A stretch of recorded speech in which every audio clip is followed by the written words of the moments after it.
பாடுபட்டுச்சோ அம்மா அழுவழிச்சு இதெல்லாம் காயம்.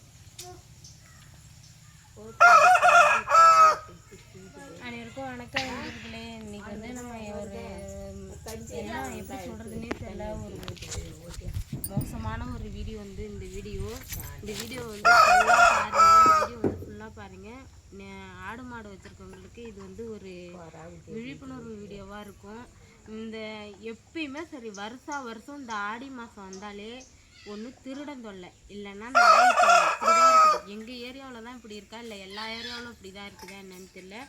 நாங்கள் ஆடு வந்து அதுக்கு முன்னாடி மேய்க்க ஓட்டிட்டு போகும்போது முந்திரியில் அங்கே இங்கே தான் நாய் பிடிச்சி சாப்பிடும். இதுக்குன்னே ஒரு 10 நாய் அலையிட்டு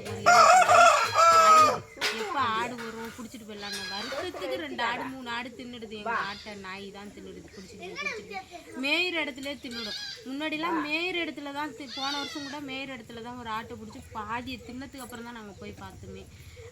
அந்த ஆட்டையும் காப்பாற்ற முடியாமல் போயிடுச்சு. இப்போ இன்னைக்கு பச்சை மண் இந்த குட்டிக்கு வந்து 3 குட்டி போட்டது. இந்த குட்டி 3 குட்டிக்கும் பால் ஊற்றி இவ்வளோ வருஷம் வளர்க்குறதுன்னா என்ன சின்ன காரியமாக பாருங்கள். இவ்வளோ பெரிய குட்டி, அதுவும் கொரா குட்டி.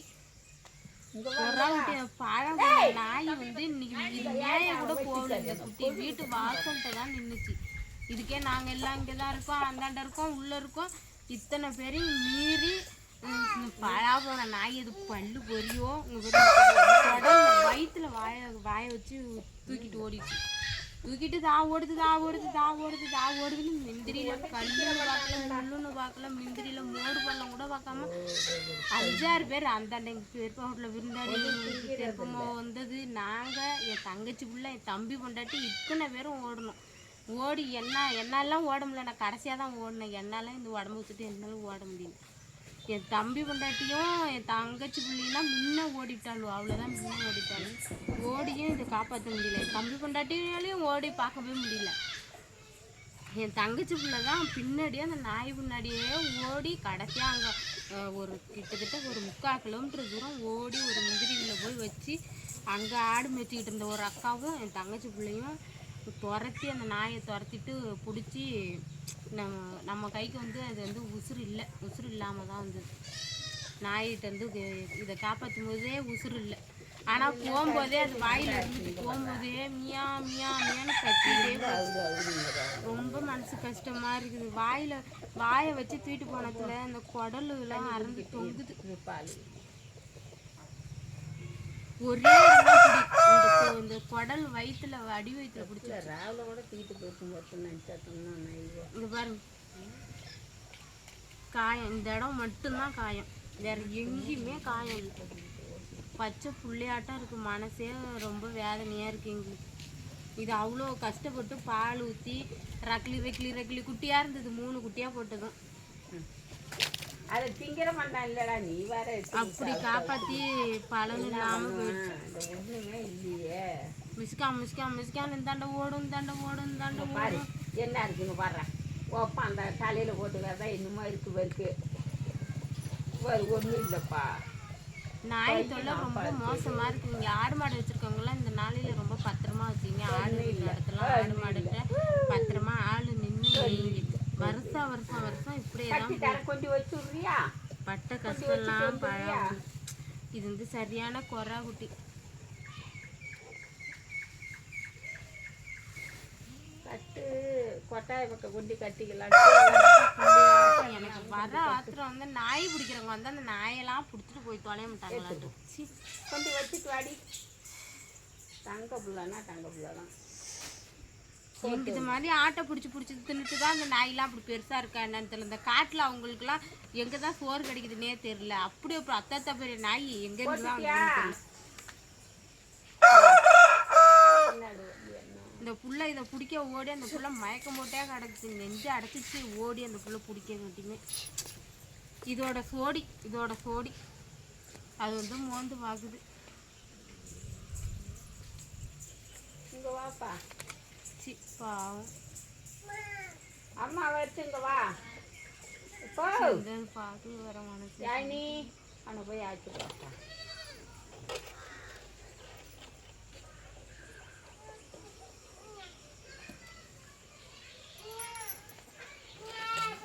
அது வந்து அது அக்கா மோந்து பார்த்துட்டு போகுது. இந்த ஆட்டுக்குட்டி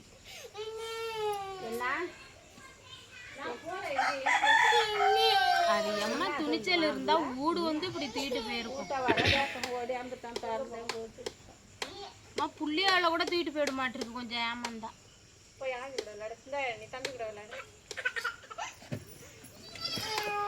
என்ன அப்புறம் இங்க பால் குடிச்சு இல்லப்பா, இங்க வா. அம்மா ஓடிய உசுரை காப்பாற்ற முடியாது. மூச்சு அடைச்சி நெஞ்சு அடைச்சி முந்திரிலையும் சந்திலையும் பொந்துலையும் கல்லுலையும் பொதுலையும் ஓடு பல்லன்னு பார்க்காம ஓடி காப்பாற்ற முடியாம போயிடுச்சு. இன்னும் ஒரு 2 நிமிஷம் போய் பிடிச்சிருந்தா காப்பாத்திருக்கலாம்.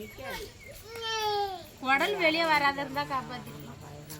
2 நிமிஷத்துக்கு அதை நிக்கல, ஓடிக்கிட்டே இருந்தது.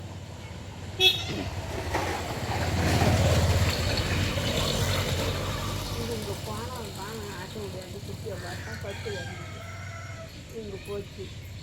சரி இது வந்ததுனாக்கா குட்டி போனாலும் போயிடுவாங்க. அம்மா பேர் துரத்தணும், அது பயந்துட்டு போட்டுட்டாது போச்சா, கண்ணு வெடிக்க பல்லு பொரியும். கொஞ்சம் கொட்டாயில மாம்பேர் போனமே அது போட்டுட்டாது ஓடிச்சா. பயந்துட்டு விட்டுருந்தா கூட காப்பாத்திருக்கலாம். ஒரு ஓட்டை போட்டிருந்தா கூட வைத்தியம் பார்த்து கூட காப்பாத்திருக்கு. கடிச்சு காயமா இருந்தாலும் பார்த்துக்கலாம். உடலை வெளியே அம்மா துணிச்சல் அது. அது பிஞ்சு ஆடு தானே, அதான் தோல் நல்லா சாப்பிட்டா இருந்ததும் டக்குன்னு பொத்து.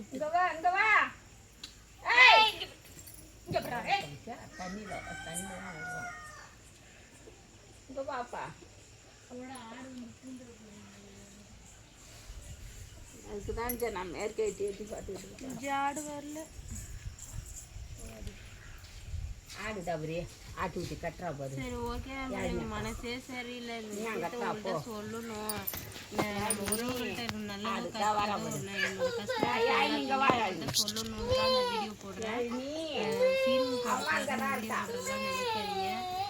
இது வந்து நம்மள்கிட்ட தனியாக ஆடு இல்லை, நம்ம அம்மா வீட்டில் தான் இருக்கோம். அம்மா வீட்டில் தான் தம்பி தான் ஆடு மாடு எல்லாமே வச்சுருக்கான். எல்லாமே பண்ணுறது எல்லாமே ரொம்ப கஷ்டப்பட்டான் என் தம்பி. இந்த அவன் பட்டே உட்காந்துட்டு பொம்பளை மாதிரி உட்காந்துட்டு 3 ஆட்டுக்கிட்டையும் பிடிச்சி வரிசையாக ஒன்றுன்னா பால் குடிக்குவான். பாட்டில் வீட்டில் இப்போ கறக்கிற மாட்டு பால் ஊற்றி பட்டை எல்லா கஷ்டமே வீணாகி.